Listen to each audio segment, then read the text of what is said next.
afternoon everyone, and thank you for coming to our information session tonight based on health and physical education.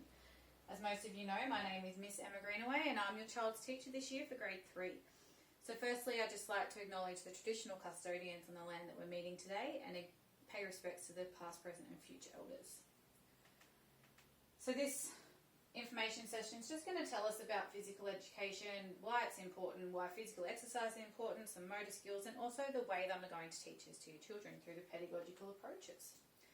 So as you can see, it's broken into two strands: personal, social and community health, movement and physical activity. Moving into this, we then have some sub-strands, so being healthy, safe and active, communicating and interacting for health and well-being, contributing to healthy and active communities, and then moving our body, understanding movement and learning through movement. So this is the threads and the sub-strands that we will learn the content through, which then goes into focus areas. So we actually have 12 focus areas: alcohol and drugs, food and nutrition, health benefits, mental health and well-being, relationships and sexuality, safety, active and minor games, challenge and adventure, fundamental motor skills, also known as movement skills, games and sports, lifelong physical activities, and rhythmic and expressive movement. Now, there are a few slides here that will show us exactly what these are all about, but I will hand these out at the end and we'll go through them more in detail then. So moving on, we're about to look into the importance of physical exercise. So why is it important to your child?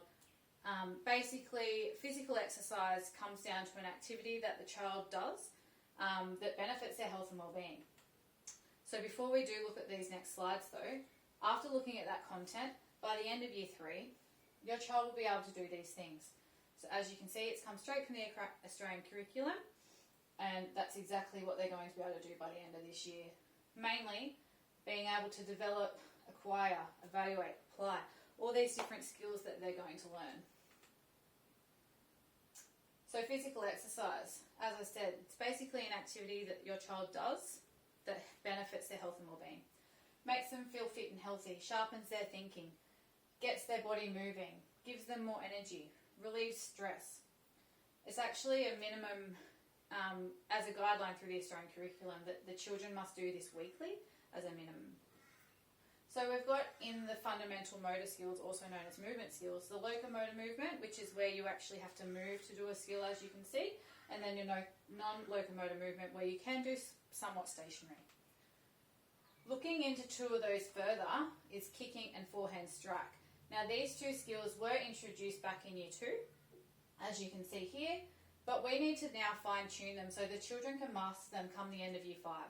So grade 3, we're here, we need to move forward and learn it in a bit more detail. Whereas these things here, they're kind of at the end of it, they've mastered it, we need to just continue working on it so they continuously develop.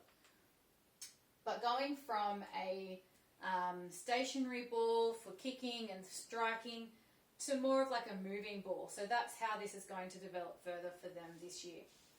As I said, teaching strategies, pedagogical approaches, it's not that scary. It's how I'm going to teach your children. I like to be modelling my teaching to your children through their learning, and also take a strengths-based approach and a student-centred learning approach.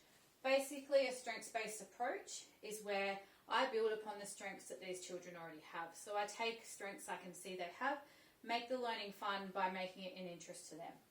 Student-centred approach, they learn at their own pace. So we're basing the learning around how they need to learn as a student, what's interesting to them. They might not be as quick as balancing as someone else, so we might have to multitask and do a few different activities just so each child can actually benefit from learning a skill. It's very important to remember there is no one-size-fits-all learning approach or teaching. If a child can't learn the way that we teach, maybe we need to teach the way they learn. That's something that I live by. I need to be able to differentiate all of my teaching strategies so that it can meet each child's needs so that everyone is included. So as you can see, no one size fits all, everything's benefit to each student. So that's the content for our health and physical education unit. Any questions, feel free to ask, but thank you for coming tonight, and I hope I've kind of summarised the content for you a bit more.